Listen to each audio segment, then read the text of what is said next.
हिंदवी स्वराज्याचे संकल्पक शहाजीराजे भोसले. शहाजीराजेंच्या वडिलांचे नाव मालोजीराजे भोसले व आईचे नाव उमाबाई होते. शहाजीराजेंचा विवाह सिंदखेडचे लखोजीराव जाधव यांच्या कन्या असणाऱ्या जिजाबाई यांच्यासोबत झाला.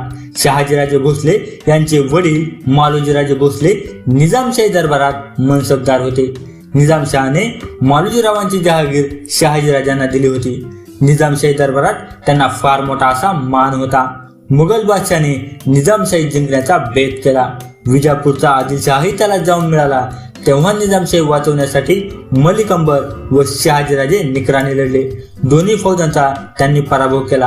अहमदनगर जवळ झालेली बातवडीची लढाई प्रसिद्ध लढाई आहे. या लढाईत शहाजीराजेंचे धाकले बंधू शरीफजीराजे मारले गेले, पण शहाजीराजेंनी खूप असा मोठा पराक्रम केला होता. त्यामुळे शूर सेनानी म्हणून त्यांचा सर्वत्र लौकिक झाला. दरबारात त्यांची प्रतिष्ठा वाढली. खुद्द मलिक अंबरला त्यांच्याबद्दल असूया वाटू लागली. यातूनच अभयंतात वितृष्ट निर्माण होऊन शहाजीराजांनी निजामशाही सोडली आणि ते विजापूरच्या आदिलशहाला जाऊन मिळाले. आदिलशहाने शहाजीराजांना सररस्कर हा किताब देऊन त्यांचा सन्मान केला. पुढे निजामशाहीत बऱ्याच घडामोडी झाल्या. वरिजक मलिक अंबर मृत्यू पावला. त्याचा मुलगा फतेह खान हा खूप कारस्थानी होता. तो आता निजामशाहीचा वजीर झाला होता. त्याच्या काळात निजामशाहीला उतरती कळा लागली होती. मुघलांच्या स्वारीचा धोका निर्माण झाला आणि यातूनच निजामशाही सावरण्यासाठी निजामाच्या आईने शहाजीराजांना परत येण्याचे साकडे घातले. तेव्हा शहाजीराजे आदिलशाही सोडून निजामशाहीत आले. शहाजीराजांनी आपला मुलगा छत्रपती शिवाजी महाराजांना पुण्यात आपल्या जहागिरीत एक स्वतंत्र कारभार चालवण्यासाठी पाठवून दिले आणि स्वराज्य स्थापनेसाठी बरीच अशी अनुकूल परिस्थिती निर्माण करून दिली. शहाजीराजेंनी त्यावेळी निजामशाहीमध्ये एकही वयस्कर निजामशाह नसताना अवघ्या 10 वर्षाच्या मुर्तुजा नावाच्या निजामाच्या वंशातील मुलावरती मायेचं छत्र धरून स्वातंत्र्याचा पहिला प्रयत्न केला. शहाजी महाराजांनी चालवलेल्या मोहिमेचा बंदोबस्त करण्यासाठी मोगल आणि आदिलशाहीने एकत्र येऊन शहाजीराजांच्या विरोधात मोहीम काढली. या दोन्ही सत्तांच्या विरोधामध्ये पेमगिरी येथे माहुली असा जवळपास 4 ते 5 वर्षे संघर्ष केला.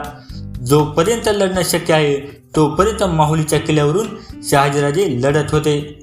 आदिलशाही सैन्याशी लढा दिला, पण दुर्दैवानं या दोन्ही सत्तांपुढं निभाव लागला नाही. शेवटी पराभव झाला, पण त्यांचा पराक्रम पाहून खुद्द आदिलशाहीतून त्यांना जहागिरी देण्यात आली. माहुलीच्या लढाईमध्ये शहाजीराजांचा जरी पराभव झाला असला तरीही एक मराठा सरदार राज्य करू शकतो, तोही राजा बनू शकतो असा विश्वास दख्खनमधील इतर सरदारांच्या मनामध्ये शहाजीराजांच्या पराक्रमामुळे निर्माण झाला होता.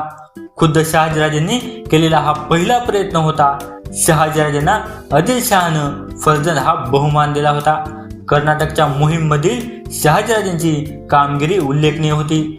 कर्नाटकमधील हिंदू संस्थानिकांचे संपूर्ण उच्चाटन न करता शहाजी महाराजांनी आपापल्या मुलखामधलं त्यांचं अस्तित्व कायम ठेवलं. यावरूनच शहाजी महाराजांच्या उदार धोरणांची आणि सुखियांबद्दल वाटणाऱ्या आदराची आपल्याला प्रचिती येते. शहाजी महाराज त्यावेळी जरी आदिलशहाचे ताबेदार असले तरी स्वधर्म आणि स्वदेशाविषयी त्यांच्या मनात प्रखर अभिमान होता. शहाजी महाराजांच्या आदिलशाहीतील वाढते वर्चस्व पाहून त्यांना 2 वेळेस अटक देखील करण्यात आली. मात्र त्यांच्या दोन्ही मुलांनी म्हणजे थोरले संभाजीराजे आणि धाकटे शिवाजीराजे यांनी त्यांना सुखरूप सोडवले. शहाजीराजे अतिशय विद्वान, धाडसी, शूरवीर, पराक्रमी, दूरदृष्टी आणि कल्पकता असणारे सरदार होते. मराठ्यांचं स्वतंत्र राज्य असावं असं त्यांना मनोमन वाटत होतं. सर्व समाजातील पराक्रमी योद्धे त्यांचे मित्र होते. मलिक अंबर, रणदेवला खान, सिद्दी सरदारांशी त्यांचे चांगले संबंध होते. रणदेवला खान तर त्यांचा मित्रच होता.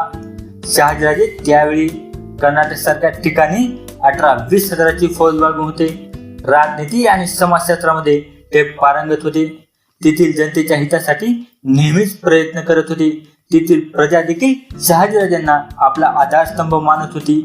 शहाजीराजे आणि इतर सरदार बेंदूर प्रांताची मोहीम फतेह करून खोदगिरी या गावी मुक्कामास आले होते. त्यावेळी आदिवासी बांधवांनी त्यांना नरभक्षक वाघांनी काही माणसं मारल्याची तक्रार दिली. त्यावेळी महाराज ताबडतोब शिकारीसाठी बाहेर पडले, पण दुर्दैवानं त्यांचा पाय नाल्यातील वेलीत अडकला. घोडा खाली कोसळला, राजांच्या डोक्याला मार लागला आणि त्यामुळे 23 जानेवारी 1664 रोजी शहाजीराजांचा मृत्यू झाला. छत्रपती शिवाजी महाराजांनी स्वतःचा राज्याभिषेक करून त्यांच्या आई वडिलांचे स्वप्न पूर्ण केले. स्वराज्याचे बीज, स्वराज्याची संकल्पना शहाजीराजांनी शिवरायांच्या मनात पेरली होती. म्हणूनच शहाजीराजांना स्वराज्य संकल्पक शहाजीराजे असे म्हटले जाते.